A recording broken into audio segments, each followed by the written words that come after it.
A little bit more about it. Let's go, baby.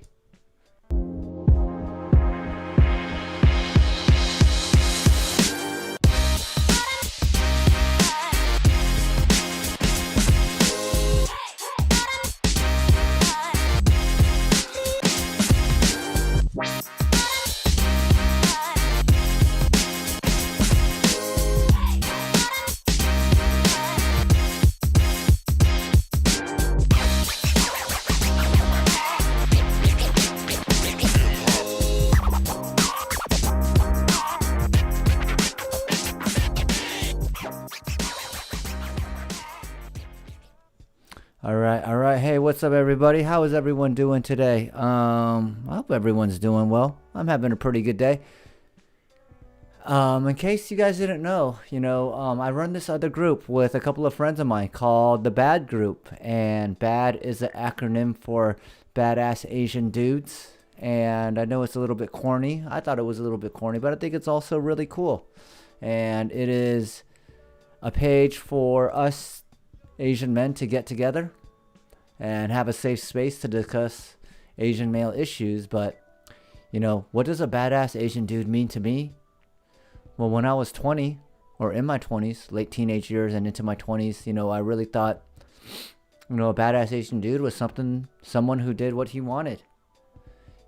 Was able to get the types of jobs that he wanted, drive the type of cars that he wanted to drive, date the type of girls that he wanted to date. Kind of all those things that you would see in a rap video. That is kind of how I saw that. And anyways, hey, I'm just curious. Shit, the music is a little bit loud. Let me turn it down here. Anyways, what I was saying was, to be a badass Asian dude, actually, requires none of that. Doesn't mean you have to have a great job. Doesn't mean you have to be smooth with the ladies. It doesn't mean that you drive awesome cars.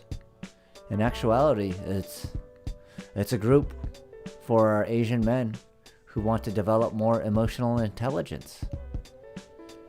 To go deeper within themselves, not to gain all the external validations, all the cool little things that you could buy with money, but to really focus on yourself and what really makes you happy. And the interesting thing about growing up as an Asian male is that, at least for me, I did so many things to really try to prove people wrong.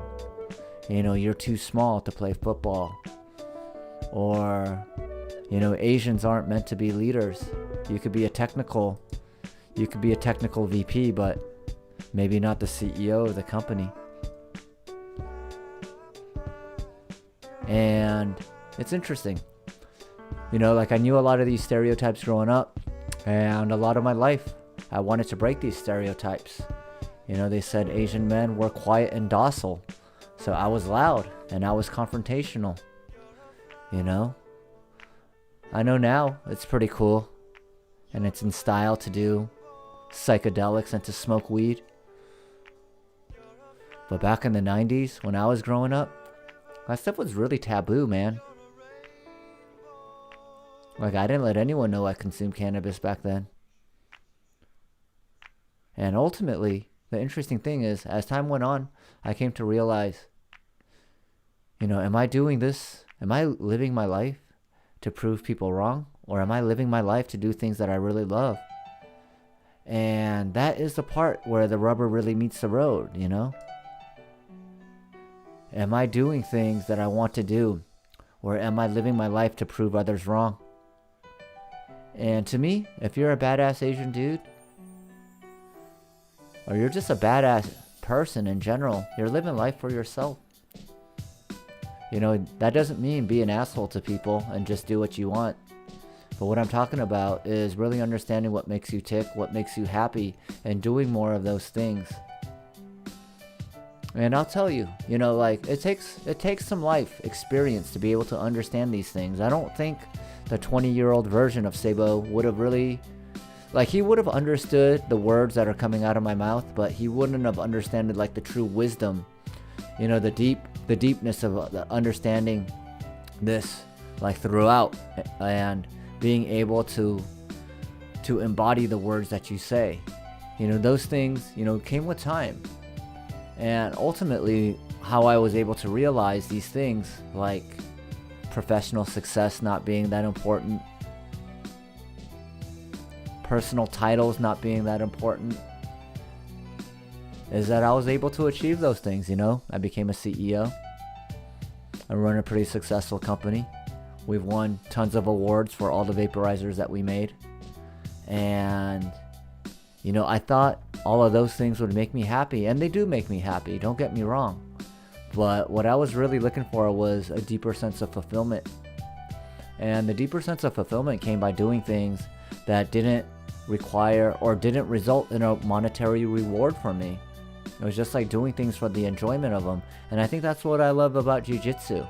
You know, I was really, really bad at jiu-jitsu. I even think I'm pretty bad right now, even though I'm a purple belt, but I feel like I have so much more to learn. And it's so fun to learn jiu-jitsu. And I don't get paid for it. I'm usually one of the guys that gets beat up quite a bit on the mats. And yeah, man, and that's how I know I really love it, you know, because I'm not good at it. And so much of my life I spent, you know, really doing things that I was good at because, you know, even if I didn't like it, people would pat me on the back, and getting patted on the back was really awesome. Hold up, let me take a rip.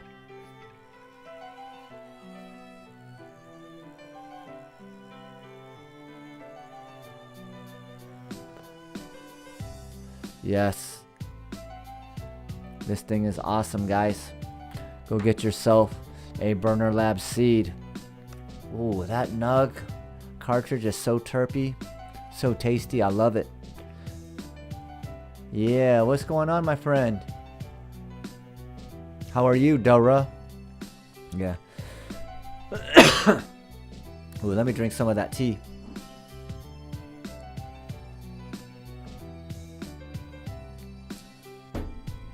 So as I was saying, you know, like, I have 3 levels of the badass Asian dude. Level 1, badass Asian dude. This is like you're responsible, you could take care of yourself, you could buy the things that you want, all of that stuff. You know, the types of things that make you a good contributor to society. Then level 2 of a badass Asian dude is being a happy Asian male. You know, instead of trying to impress others, you're just doing things to make you happy. And then level 3 is being a fulfilled Asian male. And what's the difference between being happy and fulfilled? Well, many material things can make you happy. You're just given like a new water bottle or a new vape pen. You know, those things make you happy. And actually, shit, here we go, Burner Lab. Burner Lab. Sorry, I got completely distracted here by myself. What were some of the daily topics that we were going to talk about? Nah, we talked about those already. Invoked images of Bruce Lee. Yes, yes. Dimitri, how are you? And yeah, so the difference between being happy and fulfilled is just happiness. You know, you could be given things. Makes you really happy the very next day. You know, the newness of the iPad or the iPhone wears off. You're no longer that happy and you're looking for something else. And fulfillment is when you give a lot of yourself. You work really hard, you know, to get that blue belt. You work really hard to pass that test. You work really hard to get that promotion. And once you get it, you know, you have this really strong feeling of fulfillment because it enriches you. It's not just happiness. And, you know, this is why we want to work on emotional intelligence in the Badass Asian Dudes group. Because for all the things that Asian men are known for, I don't think emotional intelligence is one of them. You know, I rarely hear it. Most people tell me that I'm one of the first emotionally intelligent Asian men that they've met. And to me, that's problematic. You know? Why is that problematic? Because I think there are an entire generation of Asian men that don't speak up, that don't say what's on their mind, that are very good at fitting in, very good at being a chameleon, very good at being that amiable friend that everyone likes having around. And how do I know that? Well, I know that because I was that Asian dude. You know, it's very easy to fall into that role. Hey, what do you guys want to eat? Oh, we're getting Mexican. Sabo, is that cool? Yep, that's cool. Let's get Mexican. You know, just being affable, amiable, easy to get along with, not expressing our opinions. You know, a lot of those things, man, it's ingrained pretty deep in us. And with the Badass Asian Dudes group, we want to teach you to be like Bruce Lee, to be like water, to be formless, to be able to flow, to be able to lead, to be able to follow. You know, that's an important concept. When to be a follower. Like when we're dealing with the pandemic, it's probably good for us to be followers. Follow the science. Don't think you're some expert that read a few articles that haven't been cited and you think you know more than the 210 health officials at other countries that tell you to wear masks. Don't be that dude. But also know that when it's time to lead, you are able to lead too.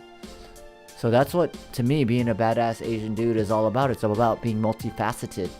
Like I am a CEO, but in certain situations, I take a back seat. I take a back seat to the experts. I say, hey, to our marketing manager, you know marketing far better than me. You know, like I'll tell you my opinion on your idea, but I trust that you're the marketing expert and that you know what's best. And you know, that's how people get along. And you know, leading by example is so important. You know, right now, our country has a leadership issue. And when you have a leadership issue, you don't know who to follow.